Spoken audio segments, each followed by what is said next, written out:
A Taured mystery. I'm Rebecca Leave, I'm Jason Horton. and this is Ghost Town.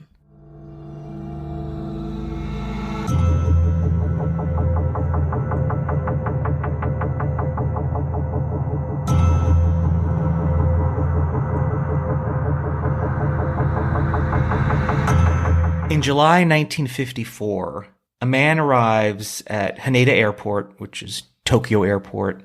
He's Caucasian, regular-looking guy, but people are a little suspicious.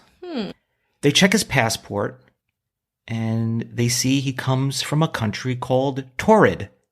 T-O-U-R-E-D. Passport looks legit, except for the fact that Taured doesn't exist. Country is suspect in that it doesn't appear on the globe. Okay. Can we work with that? Yes, we can. So they interrogate him and ask to point on a map, where's Taured? And he points to Andorra, the Principality of Andorra, which is real. It is on the border of France and Spain. Okay. And they actually have their own language that not a lot of people speak. And I was listening to people speak it. I think we've talked about languages that are kind of...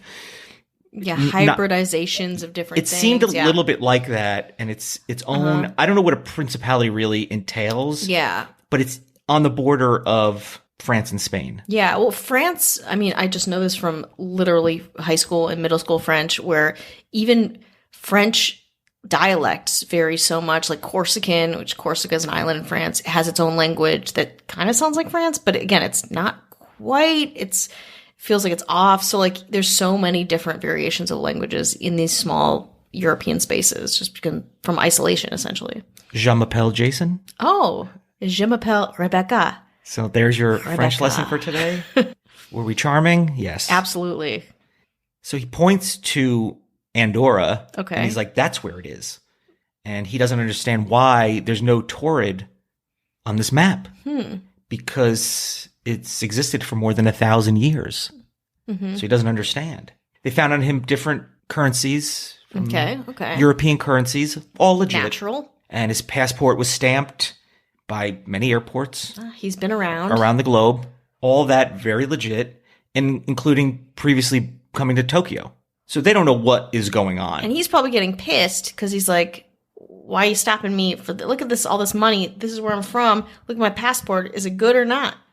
And it's not good because it says that he's from Taured. He's like, no, I literally just came from Taured. Yeah. So they didn't know what to do with him. Yeah. Because without a passport, you're kind of in limbo. Yeah.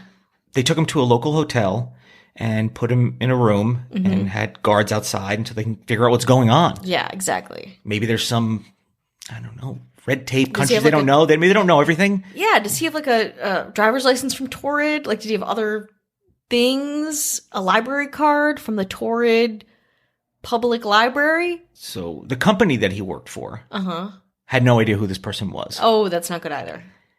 Although he had plenty of information to prove otherwise. Okay. The hotel that he was staying at in Tokyo were like, we don't know who this person is.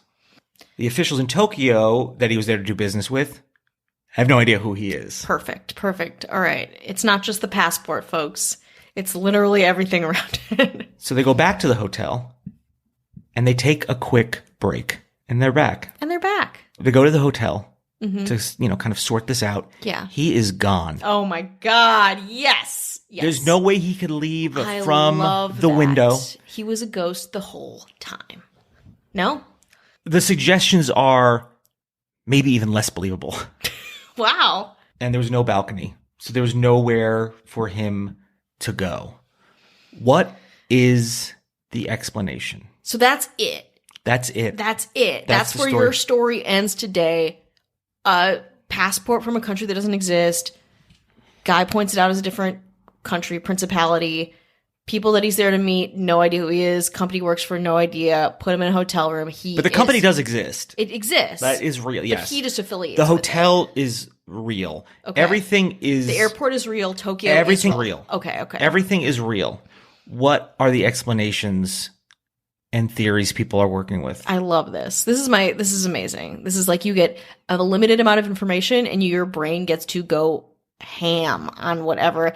I think he maybe worked for, was he a Secret Service? Like, is there some kind of government intelligence thing that got blown? Like, he's a junior agent and it got blown and he freaked out and he had someone come and, in a way that no one could understand, break him out of the hotel room? Multiple dimensions is the working theory people have. It is the example and proof of many different dimensions, many different timelines that we're all going through, and the one that he happened to be in just he wasn't in the right one. He somehow, the plane flew, picked him. Like, how the Terran dimensions, how would he have traversed that? I'm sure he doesn't know. I think he was, according to this. I want to see pictures of that passport too. I want a documentary about this that will slowly unfold the mysteries of different dimensions. Not a lot of information. There's a couple of mentions in some books from the 1970s, I believe. Mm-hmm. But even internet searches really don't go back until 2012 when this kind of story either popped up or repopped up. Here's a couple of other things is that people talk about, what customs was like in 1954. Mm-hmm. Is it possible that this is based on some story and this is what it's evolved to? Is it a complete and total hoax, something someone made up? Exactly. Or is it a hoax on his part where this actually happened? Mm-hmm. So it could be a combination of a bunch of things. Yeah. For people that believe in multi timelines, multi dimensions, they use that a lot in a lot of movies where it's like, listen, the Rebecca and I in this one, we're sitting on a pile of money. That's right. We're sexy as hell. We're, we look amazing. We are fabulously wealthy and famous. And, maybe in a different dimension, we're sexier, wealthier. But the one we're in right now that you are in, you get what you get. You get the dimension you're dealt, as my mom always said. So people use this as an example of this is somebody from another dimension. So is it a hoax? Is it real? Is it a story? I love that. Sometimes the details are so specific that it feels real and you want it to be real. And there could be elements of the story that are real. It's just 1954. Yeah. But like you said, you're asking for proof and documentation. You're not going to find it. No, but I love it is detail enough that my brain can work with that and will take it places where, who knows, because you'll never get any closure on it. But interdimensional stuff is so fun and interesting. Like, we should do more episodes on it, to be honest, because there's other things that are like that we could talk about. But we'll just never get any closure on it. Well, I guess I'll have to fly to Tokyo with my Taured mall clothing store passport and find out. You mean the store Taured? The store Taured, Torrid. That still exist? You'll never know.